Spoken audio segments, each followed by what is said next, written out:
હું છું અવધેશ જોશી, ગુરુકૃપા મોટર્સ। આજે આપણે તમારા માટે એક ડીઝલમાં હોન્ડા સિટી લઈને આવ્યા છે। 2015નું મોડલ રહેશે, VX વર્ઝન છે, સનરૂફ પણ અંદર આવી જશે અને બહુ જ પોકેટ ફ્રેન્ડલી બજેટમાં છે। ગાડી માત્ર 78,000 ચાલેલી છે અને ગાડીમાં તમને એક્સ્ટ્રા લોડિંગ નખાવી છે ટોટલ 80,000 આજુબાજુની। ગાડી ફૂલ્લી ફીચર્સવાળી છે।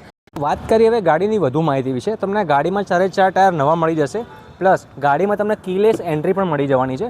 ગાડીમાં સીટ કવર્સ તમને આઉટસાઇડ મળી જવાના છે, પ્લસ ગાડીમાં તમને ક્રૂઝ કંટ્રોલ મળી જવાનું છે, પ્લસ તમને ટચ પેનલ મળશે, ઓટો ક્લાઇમેટ કંટ્રોલ એસી મળી જવાનું છે, 4 પાવર વિન્ડો મળી જવાના છે। ગાડી ખૂબ મિન્ટ કન્ડિશનમાં છે અને આ બહુ ઓછા બજેટમાં સનરૂફવાળી એક પાવરફુલ ડીઝલ ગાડી છે। હવે ગાડીની માઇલેજની તો ગાડી તમને હાઈવે ઉપર આરામથી 20+ એવરેજ આપવાની છે। પ્લસ ગાડીની કિંમતની વાત કરીએ તો ગાડીની કિંમત માત્ર 3,90,000 મૂકી છે, જે ઓન ટેબલ નેગોશિયેબલ રહેશે અને ગાડીની તમે કન્ડિશન જોઈ શકો છો, બહુ સારી છે। આ ગાડી બુક કરવા માટે પધારો Gurukripa motors, Naranpura, Ahmedabad. Thank you very much.